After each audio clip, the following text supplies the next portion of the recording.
TellyCast, the TV industry news review. Well,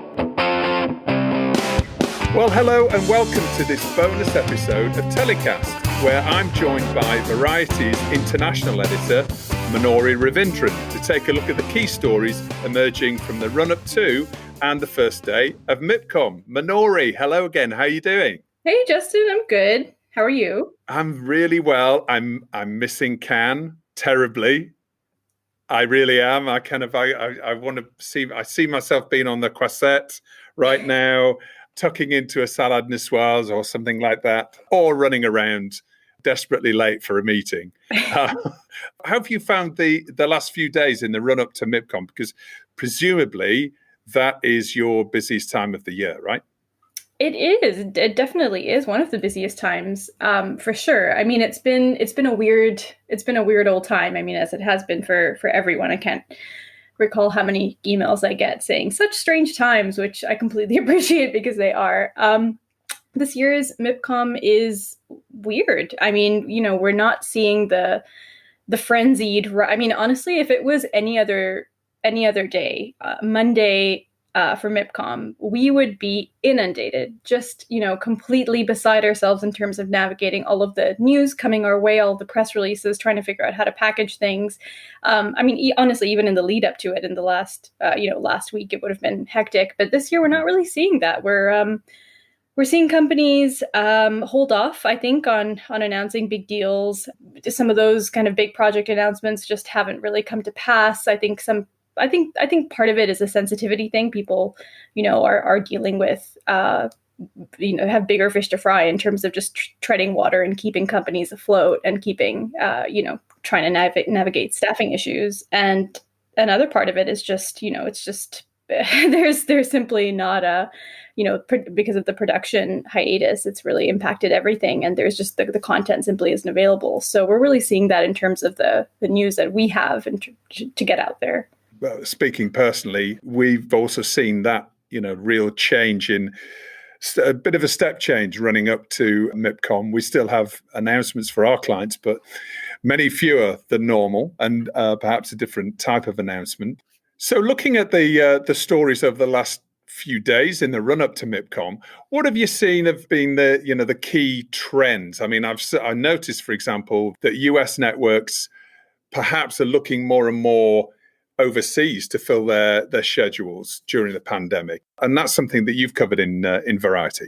It's been fascinating to sort of see the likes of someone like the CW, for example, looking to Canada, looking to the UK, looking to Italy, for example, even with Devils in the case of Sky Italia's drama there with Patrick Dempsey. Basically, they need content. And, ultimately at this point, International provides. There's a lot of shows with very high production values. And I think US broadcasters are finally kind of wising up to the fact that, they're good fits for schedules. And the key thing, I think we did a story, our US based writer, Will Thorne, spearheaded that piece. The key thing for us was whether that's going to continue after this period is over. And honestly, from that piece in his reporting, I think that the people that he spoke with at NBC and the CW really seemed to indicate that, this is going to take some time, and I think that need for content will definitely endure. I think they're realizing as well that some of this programming is actually rating fairly well. I mean, okay, maybe Taskmaster going to the US wasn't necessarily the hit that everyone was hoping for, but we saw that. That was obviously a big story about, I don't know, a couple of months that Taskmaster was making its way over to the States, but it hasn't worked out. It did not work out. I believe it was pulled after just one very poorly rated episode. I mean, it's a quirky show. It's very British. And I suppose it's not really for everyone. It's slightly an acquired taste, but yeah, that didn't quite land. But shows like Tehran, for example, it's not a broadcaster, but Apple TV Plus picking that drama up. I mean, that has done gangbusters, seemingly. A lot of critical acclaim and a lot of buzz around that. So it's been quite nice actually to see some global projects really getting a nice platform and getting highlighted in ways that you wouldn't normally necessarily see. It would be a little bit, we do see that, but it's a little bit far and few in between, I'd say. And now we're seeing a nice steady roll of good kind of international programs getting US eyeballs. that's potentially a result of, I guess, countries' approach to production, obviously, and keeping production going. And we've seen internationally, when I'm saying internationally, outside the US, there's obviously been a number of countries, Canada, France, UK in particular, have, their governments have really sort of, made big strides and big efforts to help production continue. And perhaps we're seeing some of the benefits of that.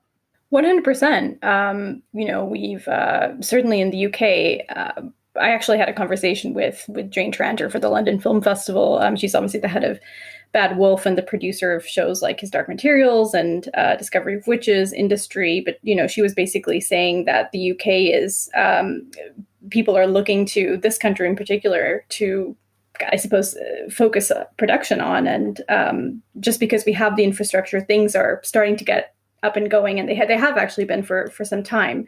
I think the issue obviously now is the insurance here, which I think is very much needed, and they we really need that EU approval to get things going. But yeah, I mean, the UK is sort of the go-to, and similar for for places like Canada, where obviously there have been a few little roadblocks, but in general, governments have really rallied and tried to get things going as fast as they can, which is a real testament to the industries. And a real sort of fillip for those local production economies. And another story that you highlighted was a HBO Max acquisition as well. Yeah, absolutely. So we saw, obviously, I Hate Susie, also from Bad Wolf, for Sky being picked up by HBO Max. It just sort of ties into what we were saying before in terms of big acquisitions out of the US for international shows. But that was quite a nice, obviously that show did really well here. Clearly, it's got the potential to sort of cross the pond, and we're seeing HBO Max, which I think it sort of had a number of its own original plans somewhat thrown into question by the pandemic, and they're hungry for content, and that's a classic example of them just sort of swooping in for something and filling that void for themselves. So it's it's really exciting. I think we'll probably see a few more of those in the weeks to come. Yeah, well, fingers crossed. Let's keep our eyes peeled for those. Many people have said to me that MIPCOM this year is going to be much more of a distributors market. So, I mean, I don't know whether that's true or not, but what we are seeing is some new players in the distribution business as well, aren't we?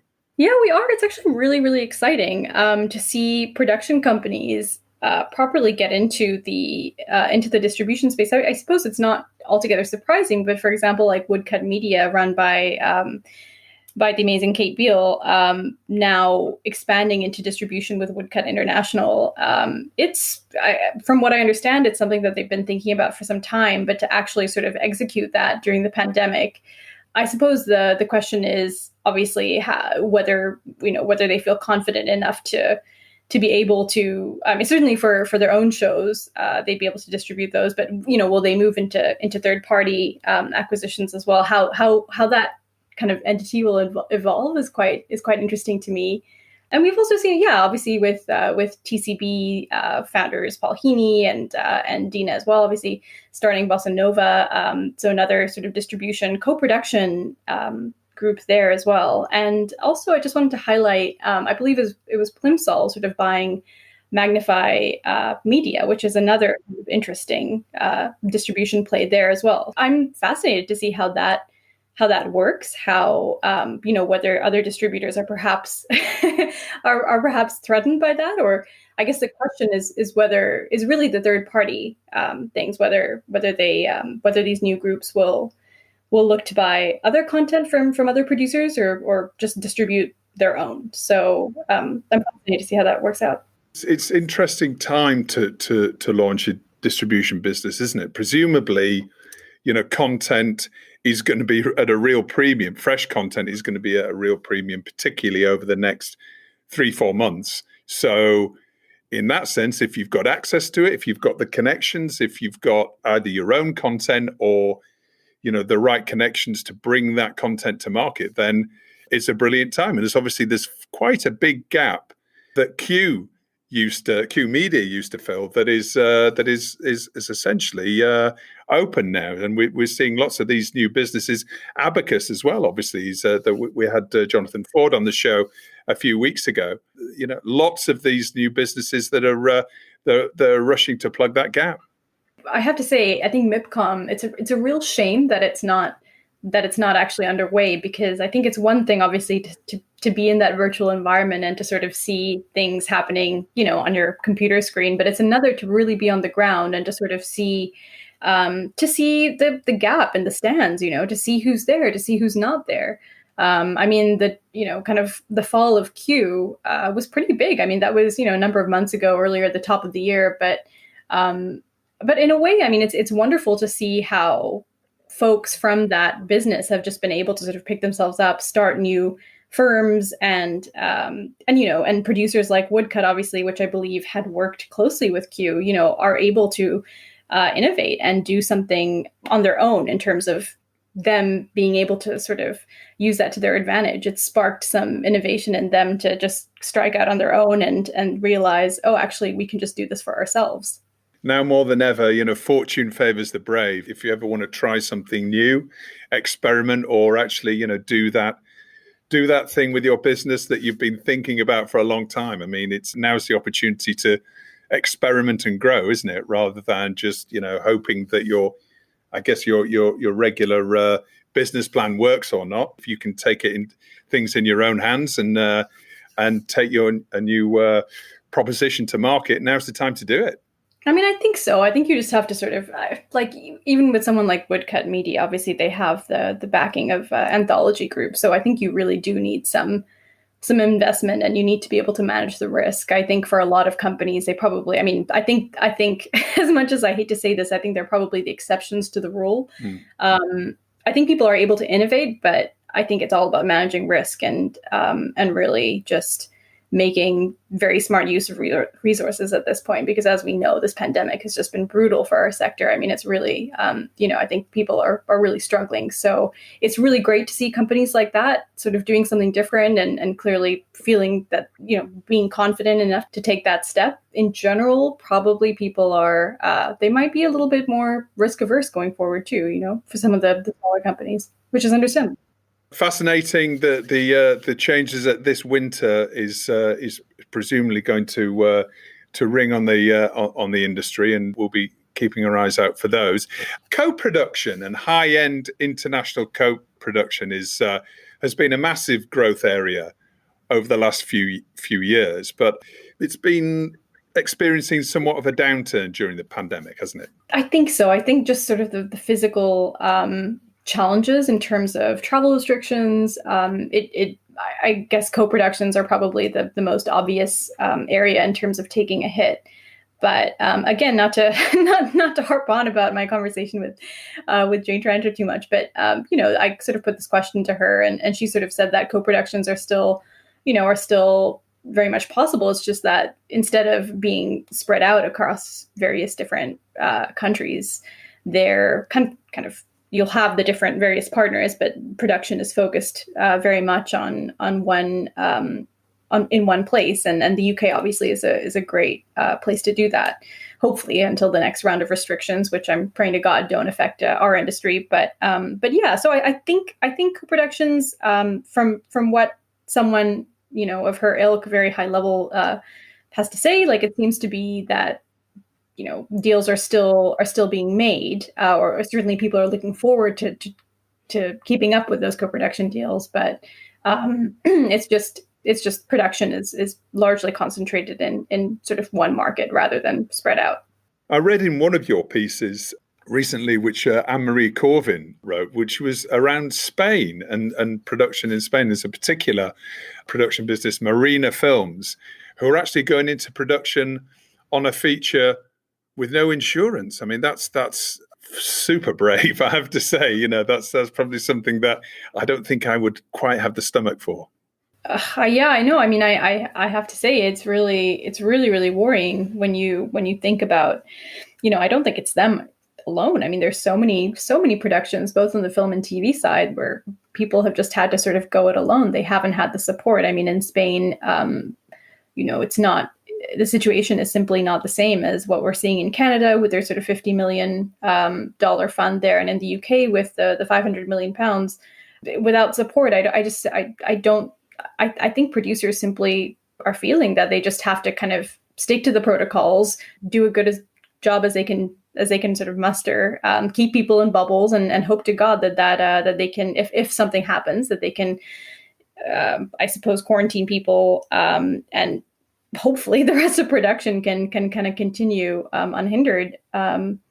Because I mean, what else can you really do? I suppose. I mean, in the UK here as well, keep in mind this kind of insurance fund that we've got in place. It's still not live. I mean, they're opening applications now and they're processing them, but ultimately we still need that European Union approval. So until that scheme is not going to go live, and I believe the applications, your projects can sort of backdate from July, but still, I think it's if that scheme isn't extended, I think that you are looking kind of at a very small window of time there, and it's not ideal, really. No, absolutely not. Well, good luck to anybody going into production right now. Whether they're covered insurance or and particularly if they're not, goes back to what we were saying earlier on. Fortune favors the brave, I would imagine.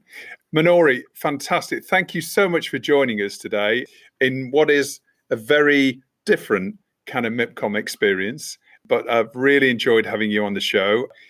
Can you believe it's 4 months since we last spoke? That 4 months seems to have gone by in a heartbeat. I know. I was thinking that because the last time I think we were sort of scratching our heads about the next DG. And I remember you asking me about, who's it going to be, and all of this, and obviously now we know who, and we wait with eager anticipation to see how Tim Davie navigates the Beeb through this period. But I mean, a lot can happen, and yet nothing can happen too in that period. I find quite sad, but here we are. We're still muddling through it, and I think we'll get there. I mean, if anything, we've seen a lot of positive news stories come through this period too. A lot of people who are innovating and trying new things, and it always keeps our jobs very, very interesting. We just want to support people doing their jobs in film and TV as best we can. Absolutely. Well, thank you again. We'll keep our eyes on Variety and see all these the stories that you're going to be featuring in the weeks and the months ahead. So thanks again for taking some time out of your really busy schedule to speak to us. Thanks, Justin. All right. Bye. Well, thanks for joining us. That's about it for today's MIPCOM mini show. We'll be back tomorrow night when I'll be joined by Broadcast Magazine's International Editor, John Elms, as we look at the highlights and key news stories of Day 1 of MIPCOM Online Plus, including the Ted Sarandos interview. Until then, stay safe.